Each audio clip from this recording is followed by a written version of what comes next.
Hello, and welcome to my game. My name is Tamer Vasib, and I made a game in Python. This is a showcase of my game and the challenges and problems I had to overcome to complete my game. The game uses a Python library called Pygame, which enables me to blit images onto a surface and create rectangles that have many handy functions. I'm not an artist at all, so the assets and graphics are not very good, and I picked a lot of them out off the internet, as it takes a lot of time making them. The game is called Treasurable Troubles. The game code is very long at 1,904 lines, however there are a few bugs and refinements I've not fixed. So this is the game. A quick disclaimer, if you play the game yourself it is very hard as there's very little direction on what to do. In this game I really wanted to use classes so I could understand on how to use them and gain confidence on using them. So here are a few of the classes on the skeletons. That's one of the biggest ones. It's more down here. The drops, the chests, the movement's also a class. Another algorithm I have to make is one to slowly output a string onto the screen so it gives a nicer appearance to the player, as you can see up here. This text. No, that's the wrong one.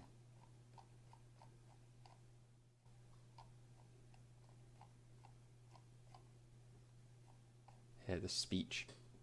The biggest constraint on the project was time, as my GCSEs were very close while I was making this game, and I had to rush the last section of it. Due to this, there's no end and you just get 2 map pieces. So I'm going to play the game. I'm going to go on God mode so then I can't die. I don't actually need to properly play it. I do not have time to make a sword animation because this would have forced me to make 6 more sprite sheets, which is about 80 images. This is because each part of the body is made from different sprites, so I could change its colour for different armour types. So I settled with a colourful explosion. On the right side you see the attack, health bar and armour. On the left side you see your coordinates. This is the market of where you can buy armour, which I'm going to buy lots of the armour so I can show you with all the different combinations. With all these armours there's over 7,000 different variations which you can wear. Also, while I was making the market, I really wanted to store the data in dictionaries as I've never really used them before and wanted to learn how to use them. So here's one of my favourite parts of the game is the inventory, as it's kind of an optical illusion, as you can scroll through but it's not actually scrolling. So here you can equip different types of armour and your health changes depending on what armour you have.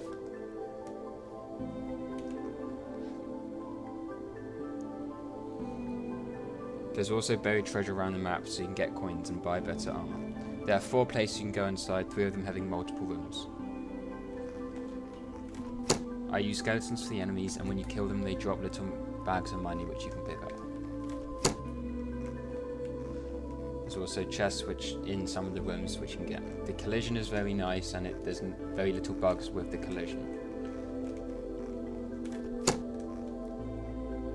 The enemies and skeletons, and this was the hardest challenges I faced, as I had to learn A-level maths. As you might have gathered, making AI in an X and Y space requires the angles between the objects. Unlike other game engines, Pygame does not do this for you, so I had to make an algorithm that finds the difference of the X and Y player and use the Pythagoras theorem to find the hypotenuse. This was the easy part, as I had to calculate the angle between them using trig. Again, still not the hardest part. After I've had the angles on 2 points, I had to calculate the radians. I do not know what radians really are, as I've never learnt them in GCSE maths. Now I had to append the radians to the skeletons so I can move the X and Y accordingly to move them in a diagonal line. The first mission is a small riddle, which you go in this house, you talk to the clerk, and he tells you about a board on the wall to the left. You go on the board and you see the coordinates. When you go to those coordinates there's a tree with a little poster on it, which I'm going to go to now.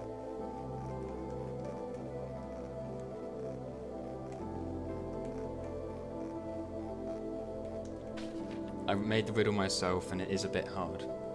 You gave me your money, I give you good fortune. I do nothing but drip, I'm old yet fresh. I flow fast, but I am calm. I'm never at rest. What am I? The answer to this riddle is a fountain, but it makes it easier when you go to the middle, you suddenly see a little dirt pile here, which wasn't here before. You dig that up, you collect it, and it tells you to bring it to the clerk, which then reward you with 1,000 coins.